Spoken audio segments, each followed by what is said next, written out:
95% of retail traders lose money. You already knew that number, but here's what nobody tells you about the 5% who actually make it. They are not smarter than you. They don't have a secret strategy. They don't have insider information. They have one thing you don't yet have, and it has nothing to do with your entry or your exit. It's consistency. But not the version of consistency you think you understand, because the version most traders are practicing, the one they call being consistent, is actually the very thing destroying their accounts. And by the end of this video, you're going to see exactly why. And more importantly, you're going to have the rules to fix it. Let me ask you something honest. Have you ever had a great trading week followed immediately by your worst week of the month? Have you ever nailed 3 setups in a row, felt invincible, and then blown almost all of it back on the 4th trade? That's not bad luck. That's not the market being unfair. That is the consistency illusion at work. Here's the trap. Most traders confuse consistent results with consistent behavior. They think consistency means winning regularly. So they chase wins, they measure themselves by the scoreboard, and the moment results dip, they start changing things, adjusting their system, switching time frames, tweaking entries, trying to fix something that was never broken. And every time they do that, they reset the clock. They never give any single approach enough time to play out statistically. They never build actual data on themselves. They just keep spinning. Here's the truth that will reframe everything. Consistency is not about your results. It is about your process. A consistently profitable trader can have a losing week and feel nothing, not because they don't care, but because they know they followed every rule. They know the loss is data, not failure. An inconsistent trader can have a winning week and feel anxious because deep down they know they got lucky, they broke 2 rules and still made money. And now they don't know what to do next. That anxiety, that confusion, that's the cost of skipping the consistency rules. And in a moment, I'm gonna give you every single one of them. But first, you need to understand why consistency is actually hard, because it's not for the reason most people think. Consistency is not hard because you lack discipline. Stop telling yourself that consistency is hard because your brain is actively working against you. And it has been since the first trade you ever placed. Here's what happens neurologically. Your brain releases dopamine on variable rewards, not guaranteed rewards, variable ones. This is the same mechanism behind slot machines and social media scrolling. The unpredictability is what makes it addictive. Trading is the most potent variable reward system ever created. You never know when the next big winner is coming. So your brain starts craving the trade, any trade. It starts reframing risk as opportunity. It starts punishing patience and rewarding action. This is why you break your own rules, not because you're weak, but because your nervous system has been wired to do exactly that. And here's what makes it worse. The market occasionally rewards rule breaking. You moved your stop loss and price reversed. You added to a losing position and it came back. You skipped a setup because you had a feeling and it would have been a loser. Every time the market rewards bad behavior, it reinforces it. Your brain files it as breaking the rules works sometimes. And that's enough. That's all it needs to keep the cycle alive. So before you can implement any consistency rule, you have to accept one uncomfortable truth. You will follow your rules on the days it's easy. The rules are built for the days it's hard. That's the whole point. That's the entire philosophy behind what I'm about to show you. There are 6 consistency rules. They build on each other. You cannot skip one and expect the others to hold. Let's go rule 1 sounds obvious. It almost never gets done properly. You need a written trading plan, not a mental one, not a general idea of what you're looking for, a document. A specific detailed written document that answers these exact questions. What market conditions do I trade in? What is my entry criteria? Precisely, not generally. What is my stop loss logic? Where is my target? What is my risk per trade? What time of day do I trade? When do I not trade? Most traders can answer some of these loosely. Almost none can answer all of them precisely enough that someone else could sit down, read the plan, and execute it identically. That specificity is the point, because if you can't execute it identically twice, it's not a plan. It's a preference. And preferences change with your mood. The written plan is not about restriction, it is about replication. You're trying to become a machine that performs the same function under the same conditions every single time. Once you have a written plan, the next problem isn't following it. It's knowing when you're already breaking it before the damage is done. And rule 2 is what catches you in real time. Your trading plan tells you what to do. Rule 2 tells you what breaking the plan looks like in advance. This is a list you build before you trade. It's called your violation list, and it's as important as the plan itself. Your violation list includes things like this: entering a trade without a confirmed signal, moving a stop loss once you're in the trade, risking more than your defined percentage because this setup feels strong, trading after already hitting your daily loss limit, taking a trade in the first 15 minutes of a session before the market has shown its hand. You write these down before the trading session. Not after, not when you're emotional, not when you're already in the trade before, because violations don't announce themselves when they're happening.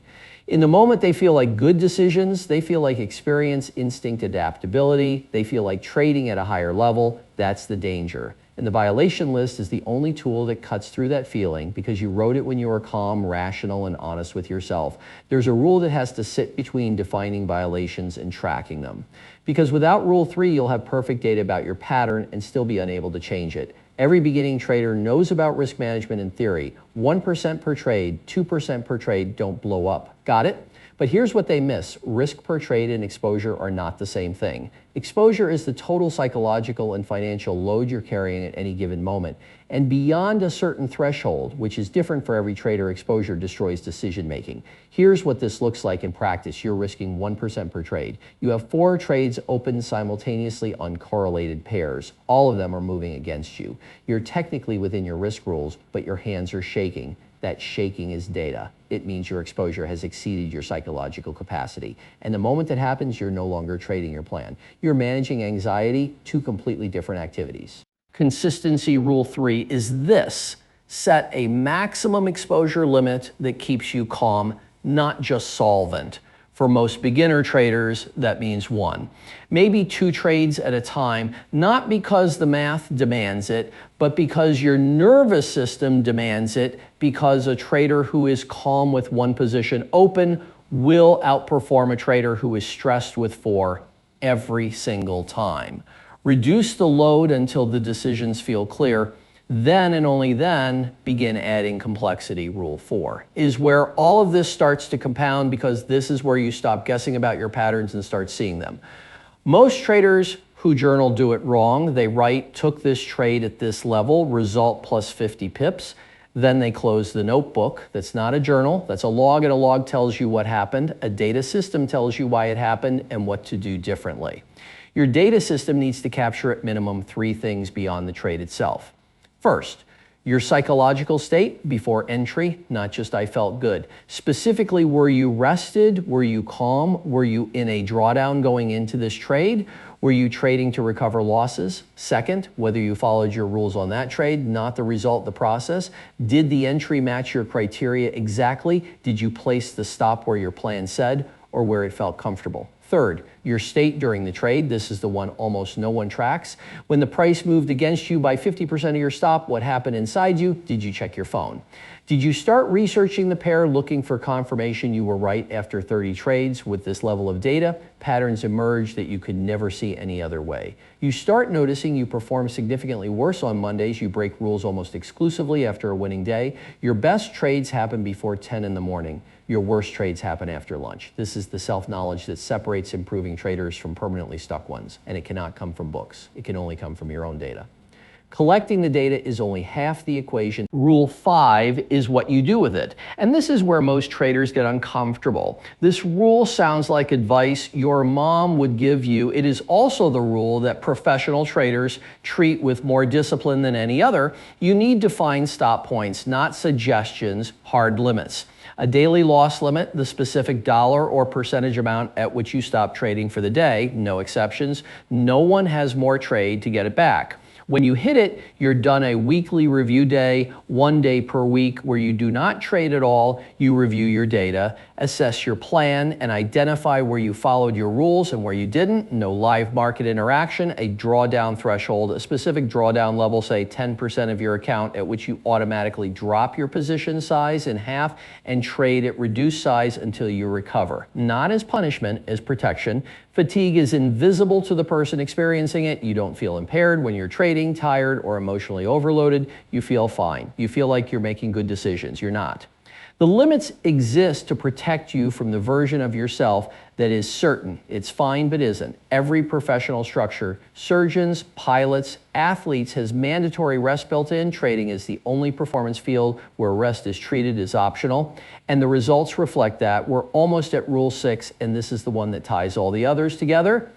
Because you can have 5 perfect rules and still fail without this one. Your trading plan is a living document. It is not sacred, it is not permanent. It is meant to evolve, but only through a specific process. This is the last consistency rule. You must separate reviewing from reacting. Looks like this. You have 3 losing trades on Tuesday. By Wednesday morning, you've changed your entry criteria, moved to a different time frame, and added a new indicator. You're making decisions based on 3 data points, which is statistically worthless while in an emotional state. Reviewing looks like this. You note the 3 losing trades. You check whether they were rule-compliant losses, meaning you followed your process and the market simply didn't go your way, or whether they were violations. If they were compliant losses, you record them and you do nothing.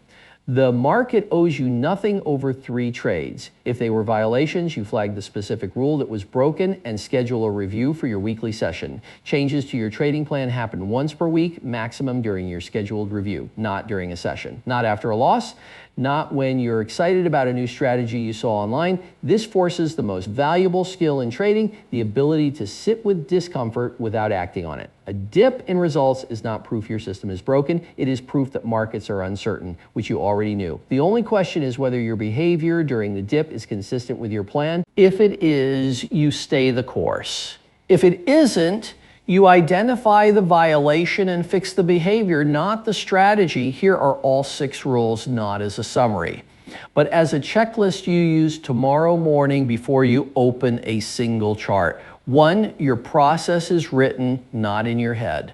On paper 2, your violations are defined before the session starts, not discovered during it. 3, your exposure is calibrated to your psychological capacity, not just your account size. 4, you're collecting real data, state process, behavior, not just results. 5, you have hard limits on losses, session length, and drawdown. They are non-negotiable. 6, you review on a schedule. You never react in the moment. 6 rules, none of them requires a new strategy. None of them requires a different broker, a new indicator, or a paid course. They require something harder than all of that.